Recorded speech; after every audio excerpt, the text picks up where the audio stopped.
तो hello guys, आज हम एक्सप्लेन करेंगे Sakamoto days season 1 episode 9। Episode की शुरुआत होती है। काशिमा साकामोटो की तरफ देखता है और हंसते हुए कहता है, तुम बस मेरे अटैक से बचने की कोशिश करोगे या लड़ोगे भी। कितने पथेटिक हो तुम।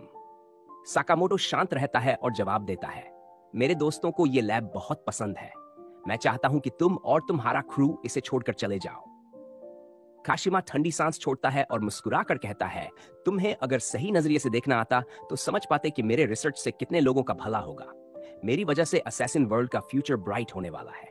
साकामोटो उसकी आंखों में देखता है और सिर हिलाकर कहता है, इससे किसी को फर्क नहीं पड़ता। मुझे नहीं पता तुम क्या साबित करना चाहते हो, लेकिन अगर तुम अपने आसपास के लोगों का ध्यान नहीं रखोगे तो कुछ भी अचीव नहीं कर पाओगे। काशिमा का चेहरा गुस्से से भर जाता है। वह एक कुटिल मुस्कान के साथ कहता है, तुम खुद को बहुत स्मार्ट समझते हो, है ना? लेकिन अब तक मेरे लोग तुम्हारे दोस्तों को मार चुके होंगे। वह अपने मुंह से एक कैनन निकालता है और साकामोटो की तरफ निशाना साधता है। लेकिन इससे पहले कि वह फायर कर सके, साकामोटो फुर्ती से अपना पेन निकालता है और सीधे कैनन पर दे मारता है। धड़ाम! कैनन फट जाता है और काशिमा पीछे हटने पर मजबूर हो जाता है। साकामोटो शांत लेकिन तीखे लहजे में कहता है, मेरी फैमिली इतनी कमजोर नहीं है जितना तुम सोचते हो। तुम उन्हें हल्के में ले रहे हो। काशिमा अब समझ जाता है कि साकामोटो सच में कितना खतरनाक है, लेकिन हार मानने के बजाय वह एक कदम आगे बढ़ता है और ठंडी आवाज में कहता है, मुझे वो लोग बिल्कुल भी पसंद नहीं जो मेरे सामने ऊंचा बोलते हैं। साकामोटो हल्की मुस्कान के साथ जवाब देता है, और मुझे वो लोग पसंद नहीं जो जरूरत से ज्यादा बोलते हैं, तुम्हारी तरह। दूसरी तरफ लू और बाकी लोग शिन को ढूंढ रहे होते हैं। तभी हम शिन को देखते हैं जो हिसुके को शुक्रिया कर रहा होता है कि उसकी टाइमिंग बहुत अच्छी है। तभी हम सेबा को देखते हैं जो सोच रहा होता है कि हिसुके से कैसे बचा जाए। तभी हिसुके सेबा पर रिकोशिट शॉट मारता है। इस पर शिन उसकी तारीफ करता है। इस पर हिसुके कहता है कि तुम इस तरह मुझे नहीं बच सकते। तभी सेबा वहां से इनविजिबल होकर भागने लगता है। तब हिसुके कहता है कि तुम मुझसे छुप सकते हो, पर मैं तुम्हारी भागने की आवाज सुन सकता हूं, और वह उस पर कुछ शॉट मार देता है जिससे फ्लोर टूट जाता है। इसके बाद सेबा की आवाज नहीं आती। अब मैं उसे नहीं सुन पा रहा हूं, वह कहां पर गया? तभी शिन कहता है कि वह तुम्हारे ऊपर है। इसे देखकर हिसुके कहता है कि इस तरह के टारगेट को मैं मिस नहीं कर सकता। पर तभी सेबा एक रॉड जोर से हिसुके की तरफ मारता है जो उसे लग जाती है और वह नीचे गिर जाता है। तब हम देखते हैं कि उस रॉड को सेबा ने गायब कर दिया था। तब सेबा कहता है, तुम्हें क्या लगा कि मेरे पास जादुई शक्तियां हैं? यह सूट है जो इनविजिबल हो सकता है और किसी भी चीज को इनविजिबल कर सकता है। तभी वह हिसुके को मारने के लिए चाकू निकालता है और कहता है, मैं पहले तुझे मारूंगा। पर इतने में हिसुके एक और रिकोशिट शॉट मारता है जो सेबा के बाजू में लग जाती है। सेबा कहता है, तुम्हें तो मेरा पूरा बाजू उखाड़ दिया। तभी वह इसी बाजू से हिसुके पर हमला कर देता है, क्योंकि उसने वह बाजू इनविजिबल किया था, जिससे हिसुके नीचे गिर जाता है और उसकी गोलियां भी नीचे गिरती हैं। तब सेबा उन गोलियों को ग्राउंड फ्लोर में गिरा देता है।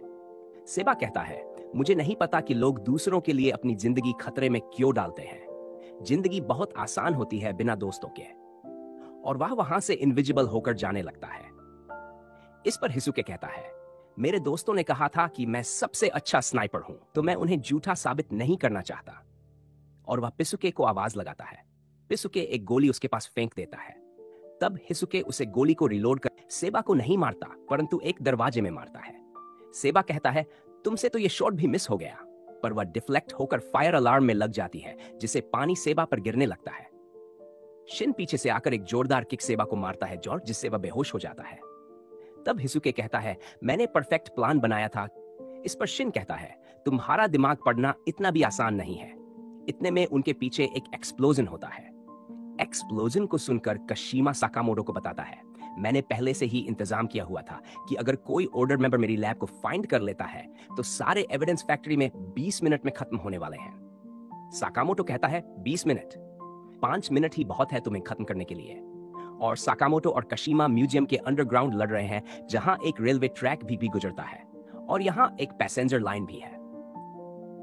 काशिमा अपने हाथों के ब्लेड से साकामोटो पर हमला करता है, लेकिन साकामोटो पीछे हटकर बच जाता है। काशिमा साकामोटो को बताता है कि उसने लैब की टेक्नोलॉजी से अपनी 70% बॉडी को वेपन में कन्वर्ट कर लिया है। और साकामोटो भी कहता है, मेरे पास भी हथियार है। ये बात सुनकर काशिमा सोचता है कि अगर साकामोटो के पास वेपन है तो उसने अभी तक क्यों नहीं निकाला।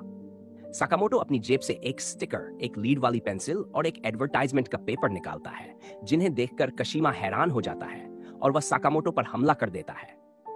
साकामोटो अपनी मैकेनिकल पेंसिल की लीड निकालकर कशीमा की आंख में मार देता है, जिससे कशीमा की एक आंख से खून निकलने लगता है। अब कशीमा केवल एक आंख से देख सकता है। साकामोटो उसकी दूसरी आंख पर एक स्टिकर लगा देता है, जिससे कशीमा बिल्कुल भी नहीं देख पाता है। फिर साकामोटो उसे जोर का पंच मारकर रेलवे ट्रैक पर फेंक देता है। साकामोटो कशीमा को बताते हुए कहता है, एक असैसिन का वेपन पर डिपेंड करना थर्ड क्लास असैसिन की निशानी होती है।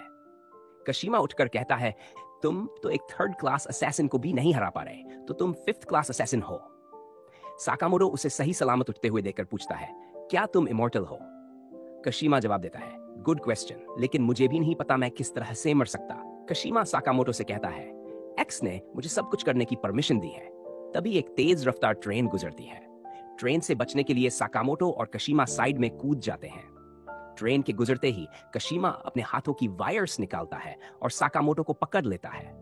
फिर वह खुद ट्रेन पर चढ़ जाता है और साकामोटो को ट्रैक पर घसीटने लगता है। लेकिन तभी साकामोटो रेलवे ट्रैक को तोड़कर उसे सर्फिंग बोर्ड की तरह इस्तेमाल करने लगता है। कशीमा ये देखकर हैरान रह जाता है और सोचता है, साकामोटो कितनी अजीब हरकतें कर सकता है। साकामोटो अपनी जेब से एडवर्टाइजमेंट पेपर निकालता है और उससे कशीमा की वायर्स को काट देता है। फिर वह उन्हीं वायर्स को पकड़कर कशीमा को तेजी से सबवे की दीवार पर फेंक देता है। साकामोटो कशीमा के पास आकर एक जोरदार पंच मारता है, जिससे दीवार टूट जाती है और दोनों सीधा पैसेंजर रेलवे ट्रैक पर गिरते हैं। उसी समय एक पैसेंजर ट्रेन उनकी ओर तेजी से बढ़ रही होती है। वे ट्रेन से टकरा जाते हैं, जिससे ट्रेन का आगे का शीशा चकनाचूर हो जाता है और वे दोनों अंदर जा गिरते हैं। ट्रेन के मूवमेंट की वजह से वे कई बार टकराते हैं। कशीमा जैसे तैसे खुद को संभाल कर खड़ा होता है और पास बैठे एक यात्री से पानी की बोतल छीनकर पीने लगता है, लेकिन पानी उसके शरीर से आर पार निकल जाता है। आसपास के लोग डर कर उसे देखने लगते हैं। कशीमा साकामोटो की लड़ने की स्टाइल को देखकर सोचने लगता है, साकामोटो सच में ग्रेट है। शायद इसी वजह से एक्स उसकी इतनी इज्जत करता है। साकामोटो अपने सराउंडिंग्स का सही इस्तेमाल करके खुद ही एक पावरफुल वेपन बन जाता है। अब कशीमा साकामोटो को ढूंढने लगता है, लेकिन इतनी लड़ाई के बाद साकामोटो काफी पतला हो चुका है और अपना पूरा वजन खो चुका है। वह एक कोने में खड़ा होकर शांति से कशीमा का इंतजार कर रहा होता है। कशीमा उसे पहचान नहीं पाता और उसे नजरअंदाज कर देता है। तभी साकामोटो अचानक एक तेज किक मारता है, जिससे कशीमा शीशे पर जा टकराता है और शीशा टूट जाता है। साकामोटो कहता है, अगर तुम इमोर्टल हो तो मुझे खुद को होल्ड बैक करने की जरूरत नहीं। फ्लैशबैक कशीमा ने कुछ लोगों को मारा था, लेकिन वह सोच रहा था, मैंने तो सिर्फ बुरे लोगों को मारा है, मैं तो इंसाफ करना चाहता था, फिर भी ये लोग मुझे इस तरह क्यों देख रहे हैं। तभी उनमें से एक आदमी आगे आता है और बाकी सभी को बेरहमी से मार देता है। फिर वह कशीमा के पास आता है और कहता है, तुम एक स्पेशल इंसान हो जिसने अपने हाथ गंदे किए हैं। इस दुनिया को चलाने के लिए अपने हाथ गंदे करना जरूरी है। कशीमा कहता है, लेकिन लोग मुझे शैतान मानते हैं। वह आदमी हल्का मुस्कुराता है और कशीमा के चेहरे पर एक एक्स का निशान बना देता है। फिर वह कहता है, मैं तुम्हें पूरी तरह अपनाता हूं, क्या तुम मेरी तरफ से लड़ोगे? प्रेजेंट में वापस कशीमा साकामोटो से कहता है, मैं अपने मास्टर के लिए यह सब कर रहा हूं। लेकिन तभी साकामोटो के पीछे से एक बुजुर्ग औरत आती है। साकामोटो कशीमा की बात को पूरी तरह इग्नोर करता है और कहता है, यह सीट बुजुर्गों के लिए है। वह कशीमा को कंधे से पकड़कर सीधे दूसरे कोच में फेंक देता है और फिर बुजुर्ग औरत से कहता है, आप यहां बैठिए। वह औरत मुस्कुराकर उसे धन्यवाद देती है। कशीमा को यकीन नहीं हो रहा था कि साकामोटो से लड़ना इतना मुश्किल होगा।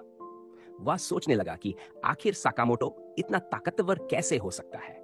साकामोटो धीरे धीरे उसकी तरफ बढ़ा और कोच का दरवाजा बंद कर दिया। फिर बिना कोई मौका दिए उसने कशीमा पर हमला कर दिया। उसके जोरदार मुक्कों से कोच का दरवाजा टूट गया और दोनों अगले डिब्बे में जा गिरे। कशीमा समझ नहीं पा रहा था कि साकामोटो इतना ताकतवर कैसे हो सकता है, जबकि उसकी खुद की बॉडी वैज्ञानिक रूप से एडवांस थी। गुस्से में आकर उसने अपनी हथेली से कैनन फायर किया, लेकिन साकामोटो ने ट्रेन में लगे हैंडल की रॉड को उखाड़कर शील्ड बना ली और खुद को बचा लिया। इसके बाद वह उसी रॉड से कशीमा पर हमला करने लगा। कशीमा उन हमलों से बचने की कोशिश कर रहा था। तभी उसने अपने पेट से एक बड़ी कैनन गन निकाली और सीधा साकामोटो पर फायर कर दिया।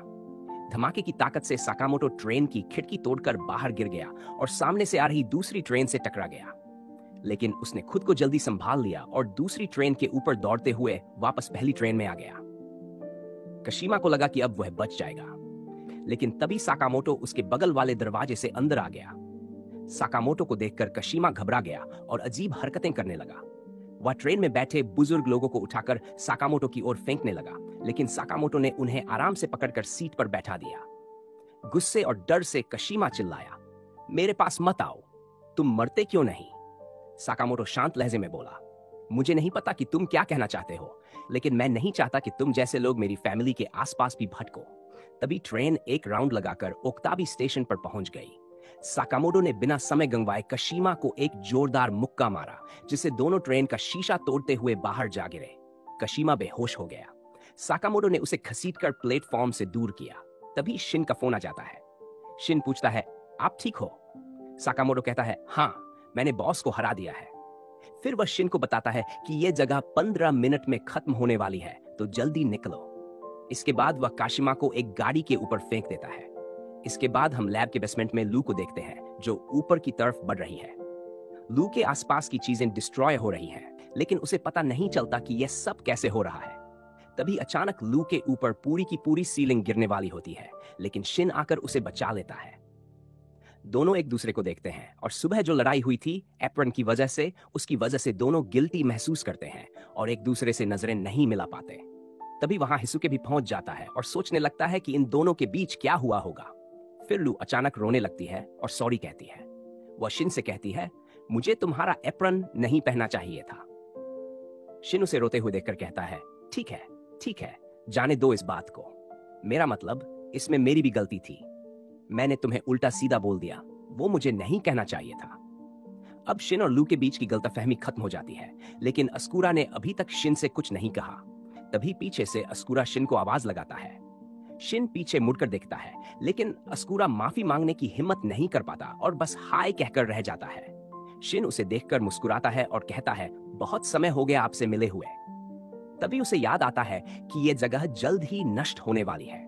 वह अपने फोन में देखता है और कहता है, यह जगह 10 मिनट में डिस्ट्रॉय होने वाली है।